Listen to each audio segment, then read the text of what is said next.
Sector है उसको अभी आपने क्या किया हुआ है, फॉर चैरिटी क्लॉज में उसको रखा हुआ है। सोसाइटी या ट्रस्ट में स्कूलें रजिस्टर होती है और फॉर चैरिटी होने के कारण उसके ऊपर बहुत तरह की आपने बंदिशें लगा रखी है। जैसा कि मैंने कहा, to start the school you require 30 to 45 type of licences, permission, recognition, registration and so many licenses, right from local body, land use change करवाना, फायर सर्टिफिकेट, वाटर, ब्ला ब्ला ब्ला, इतनी सारी चीजों की परमिशन लेनी पड़ती है। हर जगह पर इंस्पेक्टर राज है और हर आदमी जो आपको परमिशन देता है वो ये सोचता है कि मैं परमिशन दे रहा हूं तो आप चला पा रहे हो, नहीं तो मैं आपको रोक सकता हूं। और उनमें ये लिखा होता है कि आपकी परमिशन, आपकी एनओसी, आपका recognition can be withdrawn at any point of time. आपकी किसी भी चीज में कभी भी कोई आके इंस्पेक्शन कर सकता है और उसमें कमी निकाल सकता है। और ये जो इंस्पेक्टर राज है, इससे आप मुझे ये बताएं कि आत्मनिर्भर भारत की बात कहां है। आप कंप्लीटली डिपेंडेंट है on those 30 to 45 agencies every time। आपका देखिए सिलेबस आप डिसाइड नहीं कर सकते, पेडागोजी आप डिसाइड नहीं कर सकते, आप कुछ भी नहीं कर सकते। You have to follow the government instructions, rules, regulations जो ऊपर से आते हैं, you just have to follow them. और अगर आप इस तरह से करेंगे तो फिर आत्मनिर्भरता कहां आई। अगर आत्मनिर्भर एजुकेशन को करना है तो you give the complete autonomy to the private schools and उनको फॉर प्रॉफिट आप उनको फ्री कीजिए। क्योंकि एजुकेशन जब तक चैरिटी में है, इसमें कोई इन्वेस्टर इन्वेस्ट नहीं करेगा। क्यों करे? आप तो उसको चैरिटी मान रहे हो, चैरिटी भी करनी है मुझे, और फिर उसके आपके 33 से 40 45 डिपार्टमेंट की मुझे सारे नॉर्म्स पूरे करने हैं, मुझे उनकी सारी जरूरतें पूरी करनी है, उनको हमें सारी रिश्वत भी देनी है। चैरिटी करने वाला, आप मुझे ये बताइए कि ये सब क्यों करेगा? उसको ऐसा क्या मिल रहा है कि वो चैरिटी भी करे और 30 से 40 लोगों को राजी करे और हर समय उनको राजी करता रहे, उनसे डरता रहे, चैरिटी भी करता रहे। What is the point? What is the motive? What is the incentive to the school owner? अगर मुझे कुछ इंसेंटिव है, अगर आप मुझे कुछ बेनिफिट दे रहे हो, मुझे कमाने दे रहे हो, मुझे आप कुछ करने की इजाजत दे रहे हो, तो चलो मैं ये सारी चीजें फिर भी कर लेता हूं। मुझे जो भी समस्याएं आएगी उनका मैं समाधान करूंगा। लेकिन मुझसे आप कहते हो कि you have to do charity and then follow those 30 to 40 people. What is this? आप इसको फॉर प्रॉफिट डिक्लेयर कीजिए और इसमें जितने भी तरह के लाइसेंसेज हैं, इन सब की ज्यादातर की कहीं कोई जरूरत नहीं है। कि आपने इंफ्रास्ट्रक्चर के इतने स्ट्रॉन्ग नियम बना रखे हैं, रूल्स बना रखे हैं, एफिलिएशन बायलॉज में, एनओसी में। जब कोई स्टेट गवर्नमेंट से एनओसी लेनी होती है, हमें रिकॉग्निशन लेनी होती है, तो ये साइज की लैंड होनी चाहिए। To begin with 2 acres of land in other parts of the country, and बड़े जो मेट्रो सिटीज हैं वहां पे लैंड रिक्वायरमेंट कुछ कम है, हो सकता है 1 एकड़ हो। आपको ये पता है कि जो आईबी इंटरनेशनल बैकलॉरेट की स्कूल्स हैं, कैम्ब्रिज स्कूल्स हैं, वहां पर इस तरह के कोई नॉर्म्स नहीं है। इंडिया में चल रहे हैं, इंडियन गवर्नमेंट ने परमिशन दे रखी है, आईबी और कैम्ब्रिज बोर्ड के स्कूल शॉपिंग कॉम्प्लेक्सेस में, कमर्शियल कॉम्प्लेक्सेस में चल रहे हैं। बहुत कम उनके पास में प्रॉपर्टी है, बहुत कम लैंड है, उस लैंड में चल रहे हैं और बहुत अच्छी क्वालिटी की एजुकेशन दे रहे हैं। कोचिंग क्लासेस हैं, उनके ऊपर आपने कोई नॉर्म्स नहीं किया हुआ है। अगर आप कोचिंग क्लासेस की बात करें, वो मेडिकल और इंजीनियरिंग में डॉक्टर्स और इंजीनियर बना रहे हैं, वहां पर वो छोटे छोटे कमरों में अच्छी तरह से कोचिंग करवा के चला रहे हैं। Why you require 2 acres of land? अगर किसी को कुछ करना है पढ़ने पढ़ाने के लिए, इस तरह की जो बंदिशें हैं उनकी जरूरत नहीं है। आज आप मुझे बताइए, कमरे की साइज, बेंच और फर्नीचर का कलर आप क्या साइज में रखोगे, उससे एजुकेशन का आज के जमाने में क्या मतलब है। आज ऑनलाइन एजुकेशन हो गया, एक तरफ तो आप बात करते हो हमें डिजिटल इंडिया और डिजिटल एजुकेशन की बात करनी है। आज जब अचानक ये पेंडेमिक सिचुएशन आई है, अचानक, तब आपको ये ऑनलाइन और डिजिटल एजुकेशन याद आने लगा। तब गवर्नमेंट बात कर रही है कि डिजिटल होना चाहिए, ऑनलाइन होना चाहिए। प्राइवेट स्कूलें बहुत पहले से स्मार्ट लर्न क्लास लगा चुकी थी, प्राइवेट स्कूलें बहुत पहले से ऑनलाइन एंड डिजिटल एजुकेशन दे रही थी, लेकिन उनकी कॉस्ट इतनी ज्यादा आ रही थी, आपने लगा दिया फी रेगुलेशन एक्ट। आप उनको फीस लेने नहीं देते, आप उनको आगे बढ़ने नहीं देते। Research, innovation, digitalisation, online education, ये बहुत कुछ प्राइवेट स्कूलें कर रही हैं, करना चाहती थी, करना चाहती हैं, लेकिन आप तो उनको हर चीज में रोकते हो। अब पिछले 4-5 सालों में जिस तरह से online digitalisation, smart learn classes का और ऑनलाइन एजुकेशन का इनकॉर्पोरेशन प्राइवेट एजुकेशन वालों ने किया, लेकिन उसके बाद पिछले 2-3 सालों में फी रेगुलेशन एक्ट ने इतनी बंदिशें लगा दी कि वो सारी कॉस्ट मिट आउट करना प्राइवेट स्कूल वालों के लिए मुश्किल होता जा रहा है। इसलिए उन चीजों से उनको अपने आप को बचाना पड़ रहा है। आज तो कई स्कूलों में तो टीचर्स की सैलरी देना मुश्किल हो रहा है, तो फिर ये इनोवेशन की बात, डिजिटल एजुकेशन की बात कहां से करेंगे। अब आप तो जब आग लगती है तो कुआं खोदने निकल पड़ते हो। आपको पता चला कि बच्चे घर बैठेंगे, अब स्कूल नहीं आ सकेंगे, तो आप डिजिटल एजुकेशन और ऑनलाइन की बात करने लग गए। प्राइवेट स्कूल वाले विजनरीज हैं, समय से आगे की बात सोचते हैं, बहुत दूरदर्शिता की सोच रखते हैं। उन्होंने बहुत पहले से ही करना शुरू कर रखा था, लेकिन आप उन चीजों को प्रमोट नहीं करते हैं। देखिए, ये बहुत सॉफ्ट टारगेट है स्कूल्स वाले, क्योंकि ये सबसे पहली बात तो गवर्नमेंट ने सबसे पहले खुद टारगेट करती है, मीडिया टारगेट करता है, तो सभी लोग इसको टारगेट करने लग जाते हैं। और इसका सबसे ये साजिश है एक तरह से देखो तो। गवर्नमेंट स्कूल जहां पे गवर्नमेंट पूरी तरह से फेल हो गई है, वहां से लोगों का ध्यान हटाने के लिए, उनका ध्यान डाइवर्ट करने के लिए प्राइवेट स्कूलों पे अटैक किया जाता है, क्योंकि वो गवर्नमेंट स्कूल में पूरी तरह से फेल है। वहां कुछ भी नहीं हो रहा है। जो क्वेश्चन, जो पेरेंट्स या जो सोसाइटी, जो लोग या मीडिया जो क्वेश्चन हमें करता है, उसका एक क्वेश्चन क्या वो गवर्नमेंट वालों से पूछता है कि आपके यहाँ क्या पोजीशन है। टारगेट हमें इसलिए किया जाता है कि हम लोग फीस डायरेक्ट लेते हैं पेरेंट्स से, और गवर्नमेंट स्कूल में इनडायरेक्टली पेरेंट्स टैक्स के माध्यम से चुकाते हैं। वहां उनको पता ही नहीं होता कि किसने फीस दी और कौन उसका बेनिफिट ले रहा है। हमारे यहाँ पर स्कूल में क्वेश्चन इसलिए पूछा जाता है कि फीस देने वाला डायरेक्टली विजिबल है, हम लोग डायरेक्टली विजिबल है, अप्रोचेबल है, हम उनके सामने अवेलेबल है, they can question us.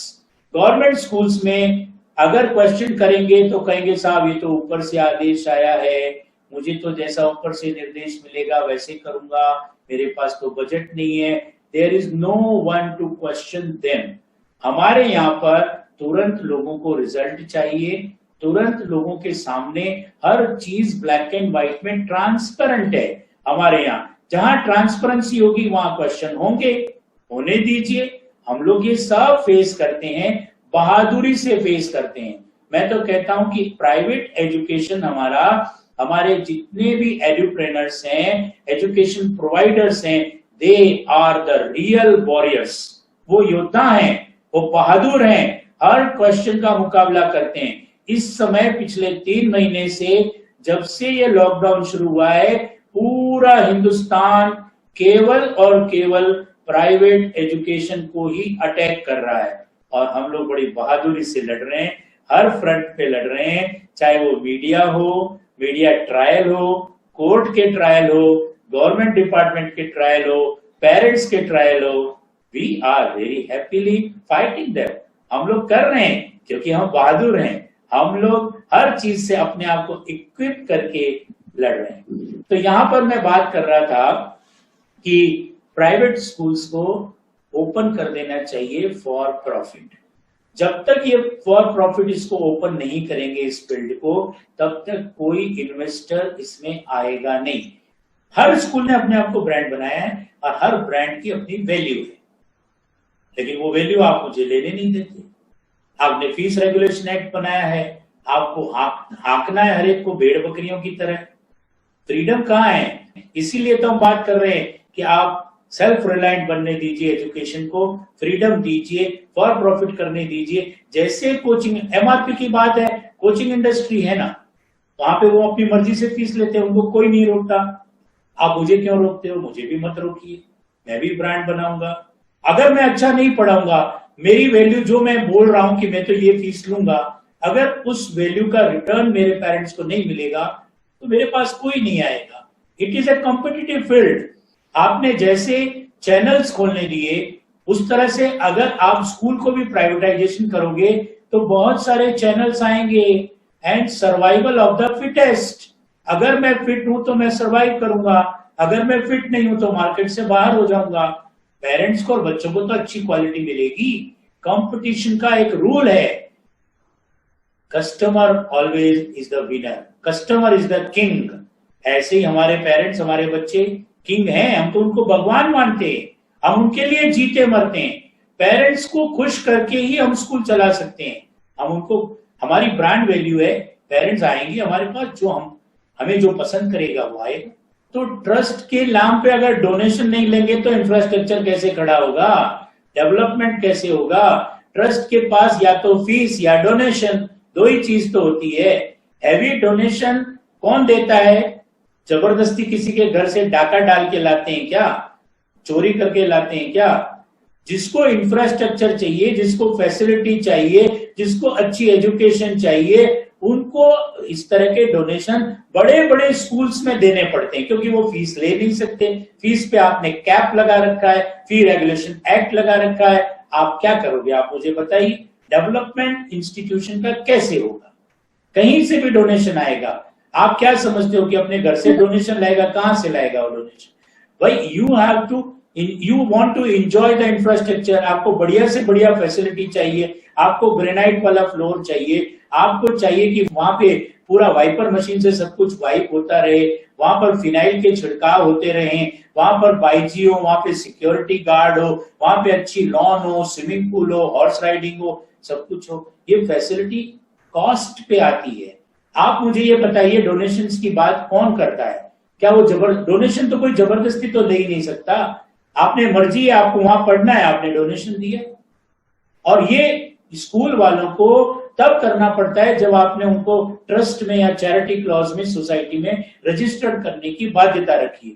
Coaching classes वाला डोनेशन नहीं लेता, फीस लेता है, धड़ल्ले से लेता है, जीएसटी कार्ड के रसीद देता है। आपको कर दीजिए स्कूल वालों को, हम जीएसटी के साथ में आपको रसीद देंगे। आप देखिए, कोई भी चीज का रैशनल अच्छी तरह से डीपली समझने की कोशिश कीजिए।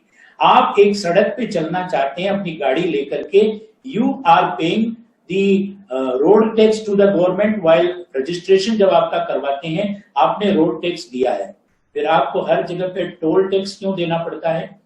ये टोल टैक्स पूरी रोड की कॉस्ट कवर करता है, सिर्फ कॉस्ट नहीं, उसमें जिसने रोड बीओटी प्रोजेक्ट लिया है, जिसने रोड का ठेका लिया है, उसका मार्जिन होता है।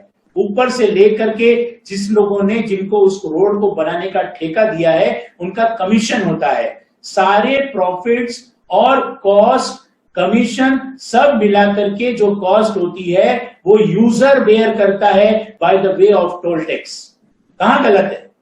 अगर वो चीज सही है तो स्कूल वाला अगर कोई फीस लेता है या डोनेशन लेता है तो क्या गलत है? जो इंफ्रास्ट्रक्चर, जमीन उसने खरीदी है, करोड़ों रुपए की बिल्डिंग बनाई, उसमें उसने कंप्यूटर, साधन, सुविधाएं, bench, furniture, TV camera, security guard, इतनी सारी चीजें उसने लगाई है, उसकी कॉस्ट कहां से आएगी? जो the difference between coaching industry and school, ये खत्म कर दीजिए। अभी कोचिंग इंडस्ट्री में 18% जीएसटी है। कोचिंग इंडस्ट्री ने प्रधानमंत्री जी से और ओम जी बिरला जब उनकी विजिट हुई थी तब उनको कहा था कि ये जीएसटी कम किया जाना चाहिए। 18% जीएसटी अगर एजुकेशन में है, कोचिंग में, तो वो ज्यादा है। लेकिन अगर स्कूल को आप फॉर प्रॉफिट डिक्लेयर करते हो तो आप उस पर भी जीएसटी लागू कीजिए। बिल्कुल स्वागत है, हम देने के लिए तैयार हैं। हमारे पेरेंट्स जब कोचिंग में दे रहे हैं जीएसटी, तो स्कूल में क्यों नहीं देंगे? जिसको देना है, जिसको इतनी अच्छी क्वालिटी चाहिए, जो प्राइवेट स्कूल पर रिलाई करता है, उनके इनोवेशन, रिसर्च और उनकी हार्डवर्क, उनकी क्वालिटी पे जिनको विश्वास है, वो देते हैं। कोचिंग इंडस्ट्री में भी तो वही पेरेंट्स दे रहे हैं जो स्कूल को पैरेलल की तरह यूज कर रहे हैं। Coaching industry is a parallel school, illegally run, क्योंकि वहां पर कोचिंग में बच्चे फाउंडेशन और प्री फाउंडेशन में 6th क्लास से वहां पर कोचिंग करते हैं बच्चे। वो स्कूल को स्किप करते हैं, स्कूलों में नहीं जाते। जो बच्चा स्कूल में नहीं जाता, कोचिंग में जाता है, वहां पर वो जीएसटी दे रहा है। पेरेंट्स को कोई प्रॉब्लम नहीं है। जिनको प्रॉब्लम है उनके लिए आपने गवर्नमेंट की स्कूलें खोल रखी है, चैरिटी वाले स्कूल भी खोलिए। हम ये कहाँ कहते हैं कि आपको सिर्फ और सिर्फ प्रॉफिट मेकिंग स्कूलें ही चलानी है, कंप्लीट स्विच ओवर कर दीजिए, हम ये नहीं कहते। आप जो फिलैंथ्रोपिक मोटिव से स्कूल चलाता है फॉर चैरिटी, उनको भी चलाने दीजिए, कहाँ मनाइए। उन पर आप जीएसटी और वो सब चीजें मत लगाइए। तो जिन पेरेंट्स को उन स्कूलों में जाना है वो वहां चले जाएंगे। और जो आप कह रहे हो कि स्कूल वाले कमा रहे हैं, बहुत कमा रहे हैं, और वो जो कमा रहे हैं वो गवर्नमेंट डिपार्टमेंट्स को ऊपर से लेके नीचे तक, चाहे वो इनकम टैक्स हो, किसी को भी पसंद नहीं आता है। वो ये कहते हैं कि आप तो कमा रहे हो, तो कमा रहे हो अगर आपको ये लगता है, तो why don't you make it official? उसको एथिकल क्यों नहीं बना देते? ये हिपोक्रेसी क्यों है? आपने जब ये आपने चैरिटी में उनको कहा है कि आप कमा नहीं सकते ऑन पेपर्स, आप पेपर्स में तो कमा नहीं सकते क्योंकि पेपर्स में तो आपको परमिशन ही नहीं है कमाने की, और आपको फिर भी ये लग रहा है कि ये कमा रहे हैं। और कमा क्या रहे हैं? वो अपना इंफ्रास्ट्रक्चर बढ़ा रहे हैं। आज एक स्कूल है, कल दूसरा, कल तीसरा। एजुकेशन का पैसा एजुकेशन में ही लगा रहे हैं। क्या गलत कर रहे हैं? आप मुझे बताइए कि गवर्नमेंट क्या कर रही है? वो आपसे टैक्स लेकर के ही तो इंफ्रास्ट्रक्चर डेवलप करती है। कोई स्कूल गवर्नमेंट को अगर बनाना है, एक नया स्कूल खोलना है, तो वो भी तो आपसे टैक्स लेकर के ही कर रही है। मैं डायरेक्टली पैसा ले रहा हूं एजुकेशन के लिए, तो क्या गलत कर रहा हूं? और मेरा पैसा तो जो मुझसे सेवाएं ले रहा है वो मुझे डायरेक्टली दे रहा है। मेरी सेवाएं पसंद है तो दे रहा है, इच्छा से दे रहा है, खुश होके दे रहा है। मुझे नहीं देगा तो उसके पास में और बहुत सारे ऑप्शंस हैं, उन ऑप्शंस में जाएगा। What is the harm? मैं यही तो पूछना चाहता हूं। अगर फॉर प्रॉफिट एजुकेशन को डिक्लेयर कर दिया जाता है तो आप ये देखिए कि कोचिंग और स्कूल में कोई डिफरेंस नहीं रह जाएगा। वही तो हम चाहते हैं। आज आपने जिस तरह से कोचिंग वालों को कह रखा है कि आपको तो एंट्रेंस एग्जाम्स की तैयारी करवानी है, अब वो आप कैसे करवाते हो, किनसे करवाते हो, किस तरह के बैचेज हैं? सुबह भी चलते हैं, सुबह 5 बजे चलते हैं, रात को 9-10 बजे तक भी उनके चलते हैं। कमरे की साइज क्या है, कौन पढ़ा रहा है, कोई उनको नहीं पूछता। वहां पे फोकस है जस्ट ऑन द आउटपुट।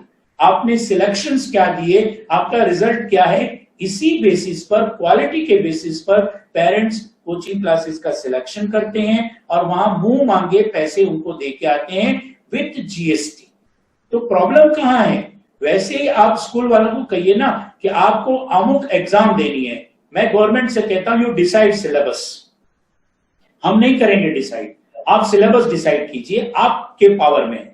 आप हमारी एग्जाम लीजिए, थर्ड पार्टी एग्जाम, जैसे आप मेडिकल और इंजीनियरिंग की या एमबीए की या किसी भी कॉम्पिटिटिव एग्जाम लेते हैं, वैसी मेरी बोर्ड एग्जाम जिस लेवल पे चाहते हैं आप उस लेवल पे लीजिए, आउटपुट पे फोकस कीजिए। मैं कैसे पढ़ाता हूं, वो मुझ पे छोड़ दीजिए। मेरी पेडागोजी, मेरा पढ़ाने का तरीका, वो सब आप मुझ पे छोड़, इतनी फ्रीडम हमें चाहिए। अगर आप ये फ्रीडम देते हैं, वी आर रेडी टू पे टैक्स। ये जो आपने हिपोक्रेसी कर रखी है, कागजों में तो दिखा रहे हो नॉट फॉर प्रॉफिट, दुनिया को ये कह रहे हो कि इंडिया में education is not for profit, it is for charity, और पूरा हिंदुस्तान, मीडिया, पेरेंट्स, सरकार, सरकार का हर नुमाइंदा, हर डिपार्टमेंट ये कहता है कि आप कमा रहे हो, तो क्यों नहीं कमाने देते? आप ऑफिशियली क्यों नहीं कमाने देते? ऑफिशियल कीजिए। Why this hypocrisy? आज आपने हमें गुलाम बना रखा है, क्योंकि आप चाहते यही हो कि आप लोगों को हम हर तरह से बंदिश में रखें, आप लोगों के ऊपर हर तरह से हमारा डंडा चलता रहे। फ्री तो आप करना नहीं चाहते, बात अपन कर रहे हैं। गवर्नमेंट ये कहती है कि आप चैरिटी में हो, आपको सपोर्ट की कहां जरूरत है, आप जो कुछ भी कर रहे हो आपको तो डोनेशन करना है। अभी वहां पे मनीष जी सिसोदिया ने जब प्रेस कॉन्फ्रेंस की थी तो उन्होंने ये कहा था कि अगर फीस कम पड़ रही है तो आप अपने ट्रस्ट की पेरेंट बॉडी से लीजिए। अब पेरेंट बॉडी कहां से लाएगी? लाए डोनेशन, कहीं से भी लाए, सपोर्ट कहां कर रहे हैं? यही तो सबसे बड़ा हमारा प्रॉब्लम है, यही तो हम कहना चाह रहे हैं। Neither you are supporting nor you are giving us freedom. हम ना फीस ले सकते हैं, फीस पे आप कैपिंग करोगे, क्या करना क्या नहीं करना इस पे पूरा कंट्रोल आपका, और फिर आप कहते हो कि आप लूट रहे हो। तो ये डबल स्टैंडर्ड जिसको हम कहते हैं ना, वो है। और ये 73 इयर्स से इंडिया में ये हो रहा है। सबसे बड़ी प्रॉब्लम क्या है कि स्कूलों को आज से कई सालों पहले बहुत सारे स्टेट में स्कूल को गवर्नमेंट ग्रांट इन एड देती थी, यानी अपनी तरफ से टीचर्स की सैलरी के अकाउंट में पैसा देती थी। जैसे गवर्नमेंट स्कूलों को देती है वैसे ही एडेड स्कूलें हुआ करती थी, राजस्थान में भी थी। लेकिन 5-6 लगभग 8 से 10 साल हो गए गवर्नमेंट ने एड देना बंद कर दिया, लेकिन रूल्स वही है आज भी। एजुकेशन डिपार्टमेंट वही रूल्स फॉलो कर रहा है जो एडेड स्कूलों के लिए थे। यानी ग्रांट इन एड जब देती थी, यानी सरकार जब पैसा देती थी तब आप रूल्स लगाते थे, वो वैलिड था, सही था, मान सकते हैं कि भाई आप पैसे देते हो तो you can frame your rules. But आपने वो ग्रांट इन एड विड्रॉ कर ली, लेकिन रूल विड्रॉ नहीं किया। रूल आज भी प्राइवेट स्कूलों को वही गवर्न करते हैं जो एडेड स्कूलों में थे, यानी बिल्कुल वैसे जैसे आप पैसा दे रहे हो, आप मेरे मालिक बने हुए हो, क्योंकि आप पैसा भी पहले पैसा देते थे तो आप मेरे मालिक थे, माई बाप थे, सब कुछ था। लेकिन आज ना मुझे आप पैसा दे रहे हो फिर भी आप मेरे माई बाप बने हुए हो। पैसा मेरा मुझे पेरेंट देता है, मेरा पेरेंट मेरा माई बाप है, वो मेरा अन्नदाता है, वो मेरे लिए भगवान है। मैं पेरेंट्स की हर बात मानने के लिए तैयार हूं। मैं पेरेंट्स को हर तरह से सेटिस्फाई, एडवोकेटिंग और उनको हैप्पी करना मेरी जिम्मेदारी है। लेकिन सरकार को जिम्मेदारी नहीं है मेरी कि मैं सरकार को हैप्पी करूं, क्योंकि सरकार मेरा माई बाप नहीं है, वो मुझे पैसा नहीं देती, वो मुझे ग्रांट इन एड नहीं देती। मेरा माई बाप, मेरा भगवान मेरे पेरेंट्स हैं, और the contract is between me and my parents. वो और मैं, हमारी जब तक हमारी अंडरस्टैंडिंग है, जब तक हमारी ट्यूनिंग है, जब तक मैं और वो गिव एंड टेक बराबर हो रहा है, जो वो चाहता है मैं दे रहा हूं और जो मैं चाहता हूं वो पेरेंट्स दे रहे हैं, तब तक कहीं प्रॉब्लम नहीं है। प्रॉब्लम वहां है जब ये इंटरफियरेंस हो रहा है कि जो पेरेंट देना चाहता है वो मुझे आप लेने नहीं देते। आप क्या कहना चाहते हैं? आज छोटा बच्चा 11-12 तक का बच्चा बाहर जा नहीं सकता, इसलिए उसको इंडिया में पढ़ना मजबूरी है। हायर एजुकेशन के लिए अच्छे परिवार का बच्चा इंडिया में रुकता नहीं है, इंडिया से बाहर हायर एजुकेशन के लिए जाता है, because the quality of higher education is pathetic. बहुत बुरी क्वालिटी है यहाँ पर, और इसलिए हायर एजुकेशन यूनिवर्सिटी लेवल की पढ़ाई करने के लिए बच्चा विदेश जाता है, और यहां से हमारा फॉरेन एक्सचेंज बहुत बड़ी मात्रा में यहां से जाता है। हमारा ब्रेन ड्रेन हो रहा है, हमारे पैसे ड्रेन हो रहे हैं, क्योंकि यहां पर सब स्टैंडर्ड क्वालिटी यहां पर हायर एजुकेशन में, स्कूल में भी वैसा ही है। लेकिन 11वीं-12वीं तक के बच्चे को पेरेंट्स फॉरेन में भेज नहीं पाते, क्योंकि वो इतना मैच्योर्ड नहीं होता कि वो वहां जा सके। मजबूरी में उसको पढ़ाना पड़ता है, और यहां पर आप अच्छे स्कूल होने नहीं देते। पेरेंट्स देना चाहते हैं, वो बड़े बड़े स्कूल्स जहां पर लाखों रुपया फीस है, 8 से 10 लाख रुपया फीस है सालाना, शौक से जाते हैं पेरेंट्स, लाइन लगा के एडमिशन होते हैं वहां पर, उनकी सीटें फुल हो जाती है। प्रॉब्लम पेरेंट्स को नहीं है, they want the education of their choice, it is between me and my parents. आप फ्रीडम तो करिए, आप इंटरफियर करते हो, आप ये लोगे ये नहीं लोगे, ये करोगे ये नहीं करोगे। आपने इतना बड़ा स्कूल बना रखा है, आप लूट रहे हो, आप डोनेशन ले रहे हो। डोनेशन इसलिए ले रहा हूं कि आप मुझे फीस नहीं लेने देते, कैपिटेशन फीस इसलिए लेता हूं कि आपने फीस के ऊपर कैप लगा रखी है। आप डायरेक्ट जो फीस में लेता हूं उस पर जीएसटी लीजिए, मैं रसीद काट के दूंगा, आप करिए तो सही। आपने चोर बना रखा है, आपने हिपोक्रेसी कर रखी है, आपने पूरा पाखंड रच रखा है, क्योंकि इसमें ही आपके ऊपर से लेके नीचे तक जितने डिपार्टमेंट्स आपने बना रखे हैं उनका पेट भरता है, वो रिश्वत खाती, हर जगह आपको उन्होंने बाधाएं खड़ी कर रखी है, हर जगह उनको खुश करना पड़ता है, उनको राजी करना पड़ता है, उनकी तलवार लटकी हुई होती है, अपने हर तरह से वो हमारा शोषण करते हैं। आज आप कह रहे हो कि स्कूल वाले शोषण करते हैं, शोषण हमारा करता है government department and government system, और गवर्नमेंट के रूल्स एंड रेगुलेशंस। गवर्नमेंट के रूल्स एंड रेगुलेशंस को आप ईज ऑफ डूइंग बिजनेस की बात करते हैं, बहुत सारे स्लोगन्स आपने पहले भी दिए, ये आत्मनिर्भर भारत का स्लोगन भी एक नया स्लोगन आपने दिया, उससे पहले आपने स्टार्टअप इंडिया, स्किल इंडिया और बहुत सारे स्लोगन दिए। क्या हुआ है उनका, कितनी स्किल डेवलप हुई इंडिया में, कितने स्टार्टअप्स खड़े हुए, ये और मेक इन इंडिया, ये क्या हुआ मेक इन इंडिया का। ये इस तरह की बातें सिर्फ स्लोगन में करने से नहीं होता है, फील्ड में इंप्लीमेंट होनी चाहिए।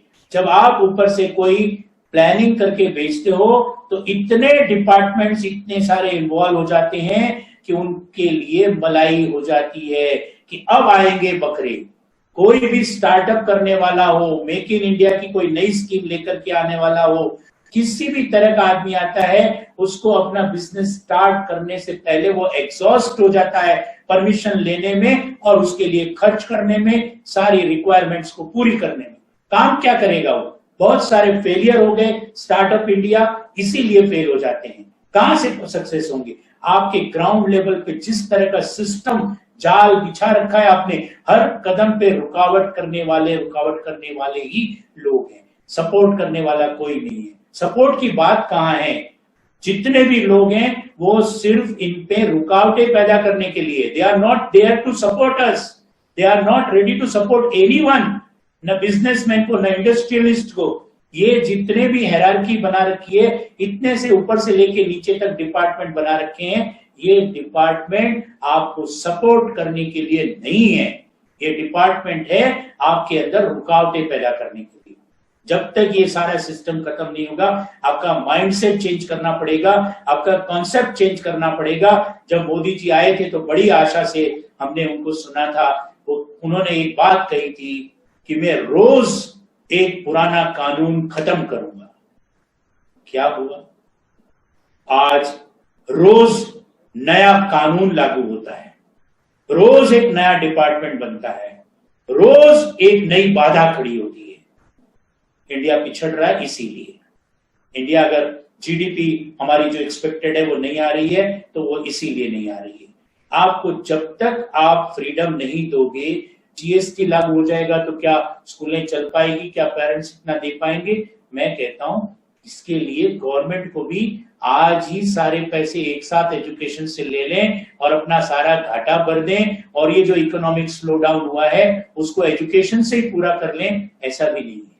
गवर्नमेंट को अगर एजुकेशन को फॉर प्रॉफिट डिक्लेयर करना है तो कम से कम उनको 3 से 5 साल का टैक्स हॉलिडे देना पड़ेगा, जैसे किसी भी नए जोन में कोई नई इंडस्ट्री को लाने के लिए करना पड़ता है। उसी तरह से अगर इसको सेल्फ सफिशिएंट इंडिपेंडेंट बनाना है तो 5 साल का टैक्स हॉलिडे दीजिए। क्या फायदा होगा मैं बताता हूं, नए इन्वेस्टर एजुकेशन में आएंगे, right from play school to university level, medical, engineering and professional management education, even sports education. आज स्पोर्ट्स एजुकेशन में भी गवर्नमेंट के कंट्रोल में जो चीजें हैं वहां पे क्या निकल रहा है, कितने ओलंपिक खिलाड़ी कर दिए हमने, कितने एशिया के लायक खिलाड़ी हमने कर दिए, कितने कॉमनवेल्थ के लायक हमने कर दिए। आपका इवन खेल भी आपने कंट्रोल में कर रखा है। आप जो खेल के संस्थान हैं, जो यूनिवर्सिटीज हैं, उनको भी फ्रीडम दीजिए। आज अगर बैडमिंटन में अगर हमारी साइना नेहवाल अगर वर्ल्ड चैंपियन बन रही है, अच्छे मैचेस कर रही है, गवर्नमेंट के नहीं है, उनके कोच प्राइवेट कोचिंग करवा रहे हैं। आप करने दीजिए इस तरह से।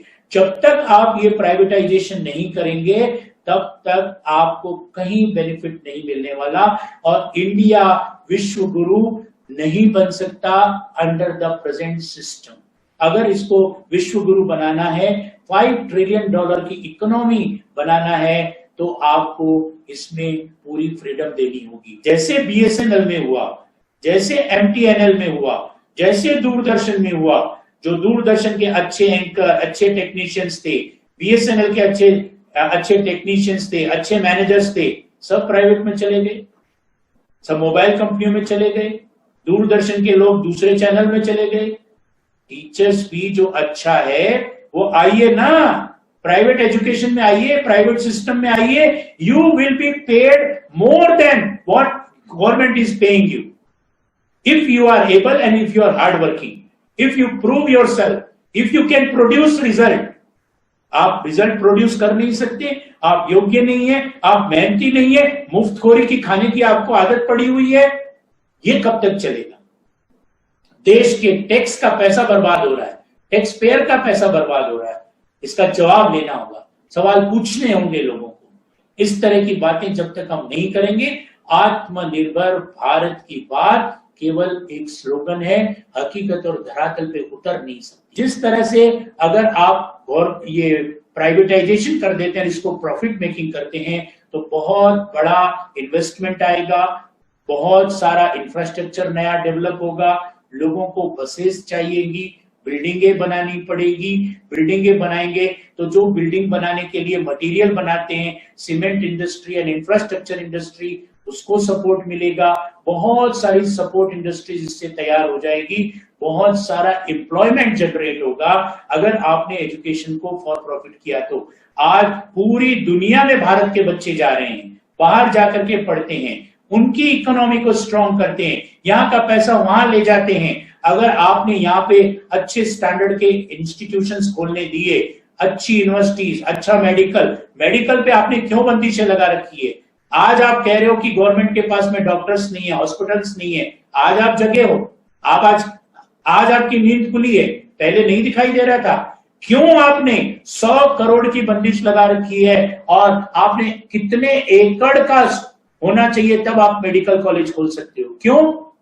आपको पता है चाइना में, कजाकिस्तान में और बहुत सारी ऐसी जगह है जहां पर बहुत छोटी छोटी जगहों में मेडिकल कॉलेजेस खुले हुए हैं, और आपकी इंडिया के बच्चे वहां जाकर के मेडिकल करके यहां आते हैं और डॉक्टर बनते हैं। ये आपका हो रहा है, यहां से पैसा जाकर के वहां खर्च करते हैं और यहां आकर के इलाज करते हैं। ये आप जब तक आप ये चीज समझोगे नहीं, आपने नॉर्म्स इतने बना रखे हैं जो कोई पूरा नहीं कर सकता, और इसीलिए लाइसेंस राज जिसको कहते हैं, इंस्पेक्टर राज जिसको कहते हैं, लाइसेंस राज और इंस्पेक्टर राज में सेल्फ रिलायंट इंडिया की बात करना फिजूल है। जब तक ये लाइसेंस राज खत्म नहीं होगा, जब तक इंस्पेक्टर राज खत्म नहीं होगा, तब तक कुछ नहीं हो सकता। और अगर आपने एजुकेशन को फॉर प्रॉफिट किया, जबरदस्त बूम आएगा। ये अकेला एक डिसीजन, केवल एक छोटा सा डिसीजन लेना है, आपको कोई आर्थिक पैकेज नहीं देना। मैं नीसा से कहूंगा कि आप पैकेज मत मांगिए, अब मांगना है तो एक बात मांगिए कि आप एजुकेशन को फ्री कर दीजिए, फॉर प्रॉफिट कर दीजिए और डीबीटी कर दीजिए। ये दो चीज कर दीजिए, हम कुछ नहीं मांगेंगे, हम खुद पढ़ा लेंगे, हम सब कुछ कर देंगे। आपको जीएसटी देंगे, आपको इनकम टैक्स देंगे, और आपको इंफ्रास्ट्रक्चर के लिए, देश का विकास करने के लिए पैसे हम देंगे। आप कोचिंग इंडस्ट्री को बहुत अच्छा मानते हैं, बहुत अच्छी बात है, हमें भी अच्छा बनने का मौका तो दीजिए। हमें भी ये तो कहने दीजिए कि हम भी कर सकते हैं देश का विकास, हम भी रिजल्ट दे सकते हैं, हम भी सिलेक्शन दे सकते हैं। आज कोचिंग वाले कोचिंग में जो सिलेक्शन दे सकते हैं, क्या स्कूल में हम नहीं दे सकते? हम बोर्ड एग्जाम के लिए हम तैयार कराते हैं उनको, हम उनको टॉपर्स बनाते हैं। वही बच्चे जिनको हम स्कूल में पढ़ा के अच्छी फाउंडेशन जिनकी तैयार करते हैं, उनको ही आप कोचिंग में ले जाकर के आप सिलेक्शन करके अपना नाम करें। आप हमें भी आज बहुत बड़ी बंदिश है कि स्कूल्स में कमर्शियल एक्टिविटीज हो नहीं सकती। अब इसके ऊपर आपने बंदिशें लगा रखी है, no commercial activities are allowed in school. अगर आप कमर्शियल एक्टिविटीज अलाउ कीजिए, मेडिकल और इंजीनियरिंग के लिए बच्चे हम हर स्कूल वाले तैयार कर सकते हैं। We have that power, we have that ability. हम फैकल्टी रख सकते हैं, हम लोग भी यहाँ पे 20-20 लाख रुपए की फैकल्टी रख सकते हैं, लेकिन 20 लाख की फैकल्टी रखने के लिए उसी तरह से पैसा लेना पड़ेगा, फीस लेनी पड़ेगी। वहां पर आपने फी रेगुलेशन एक्ट लगा रखा है। आप क्या चाहते हो? आप स्कूल को सब स्टैंडर्ड आपने बना रखा है ना, आप गवर्नमेंट स्कूलों को चलने देते हो, और जो पोजीशन गवर्नमेंट स्कूलों की कर रखी है उससे बदतर अब आप प्राइवेट स्कूल की कर रहे हो। आपको सुहाता नहीं, आपको अच्छा नहीं लगता है कि कोई भी अच्छा कुछ काम करे। गवर्नमेंट स्कूल जिस तरह से सब स्टैंडर्ड है, आप उसी तरह से इनको सब स्टैंडर्ड बनाए रखना चाहते हो। आप रिक्वायर्ड डिग्री ऑफ हक हमें मत दीजिए, लेकिन अपने पास भी मत रखिए। इंडिपेंडेंट एजेंसीज जो अभी आपने न्यू एजुकेशन पॉलिसी जो प्रपोज्ड है, उसमें 2 चीजें जो आपने प्रपोज की हुई है। नेशनल टेस्टिंग एजेंसी जो टेस्ट लेगी, सबका समान रूप से टेस्ट लीजिए, गवर्नमेंट स्कूल वाले बच्चों का भी, गवर्नमेंट कॉलेज के बच्चों का भी, मेरा भी, मेरे बच्चों का भी। लेवल प्लेइंग फील्ड दीजिए। मेरा एग्जाम, मेरा टेस्ट आज गवर्नमेंट स्कूल वाले टीचर लेते हैं। मेरे यहाँ पे प्रैक्टिकल एग्जाम लेने गवर्नमेंट स्कूल के टीचर आते हैं। उनके खुद की स्कूल में लैब नहीं है, बच्चों को एक दिन प्रैक्टिकल करवाया नहीं है, वो मेरी स्कूल में आकर के मेरी प्रैक्टिकल एग्जाम लेते हैं और सौदेबाजी करते हैं। ये बहुत बड़ा फैक्ट है। आपने जब तक ये ट्रांसपेरेंट नहीं होगा, एक नया थर्ड पार्टी एग्जाम जो इक्वल एग्जाम ले, ट्रांसपेरेंट एंड बिल्कुल फेयर एग्जाम ले, गवर्नमेंट स्कूल की भी और मेरी भी, जब तक ऐसा सिस्टम डेवलप नहीं होगा तब तक एजुकेशन सुधर नहीं सकता। आप एक तरफा केवल काम कर रहे हो। गवर्नमेंट स्कूल वालों को और हमको एक तराजू में तोलिए, दोनों को लेवल प्लेइंग फील्ड बराबर कर दीजिए, फिर देखिए कैसे दशा, दिशा और देश कैसे सुधरता है। अभी दूसरा एक जो आपने प्रपोज किया हुआ है, राष्ट्रीय शिक्षा आयोग। तो वो राष्ट्रीय शिक्षा आयोग भी, अगर आप वैसे ही जैसे अभी आपके डिपार्टमेंट्स बनते हैं, उसमें वही ब्यूरोक्रेट्स और पॉलिटिशियंस अगर होंगे तो करना न करना बराबर है। अगर राष्ट्रीय शिक्षा आयोग सही मायने में आप राष्ट्रीय शिक्षा आयोग बनाना चाहते हैं तो एजुकेशनिस्ट लीजिए, उसमें एडुप्रेनर्स लीजिए, प्राइवेट एजुकेशनल प्लेयर्स जो विजनरीज हैं, जो फार साइटेड हैं, जो देश के लिए समर्पित हैं, एजुकेशन के लिए समर्पित है, ऐसे लोगों को लीजिए। फ्री कर दीजिए राष्ट्रीय शिक्षा आयोग को। जैसे ICAI बॉडी है, चार्टर्ड अकाउंटेंट की बॉडी है, वैसे ही राष्ट्रीय शिक्षा आयोग को चुनाव आयोग की तरह, ट्राई की तरह, सेबी की तरह इंडिपेंडेंट बॉडी बनाइए, उनको पावर दीजिए, गवर्नमेंट का इंटरफेरेंस बंद कीजिए। फिर देखिए आत्मनिर्भर शिक्षा से आत्मनिर्भर भारत कितना तेजी से बढ़ता है। आप अगर ये सारी बातें अगर करते हैं तो मैं और हमारा education sector, private education sector आपसे वादा करता है कि 5 साल के अंदर अंदर हम रिवर्स माइग्रेशन, जो हमारा टैलेंट बाहर जा रहा है, जो ब्रेन ड्रेन हो रहा है, उल्टा होने लग जाएगा। आज हिंदुस्तान का बच्चा विदेश पढ़ने जाता है, 5 साल के अंदर अंदर देश में नालंदा, तक्षशिला फिर से स्थापित हो सकते हैं, रिवर्स माइग्रेशन हो सकता है, बाहर के देशों से बच्चे यहां पढ़ने आएंगे। You will not only save foreign currency but you will earn foreign currency. आपकी विदेश मुद्रा बचेगी, विदेश मुद्रा आप कमाएंगे। ये बहुत बड़ा प्रपोजल है, अगर आपको वास्तव में आत्मनिर्भर भारत बनाना है, एजुकेशन को आत्मनिर्भर बनने दीजिए, सारी चीजों को हटाइए, सारी बंदिशें हटाइए और मुझे बच्चों को, इस देश की पीढ़ी को, इस देश की जनरेशन को आगे बढ़ाने दीजिए। Thank you very much.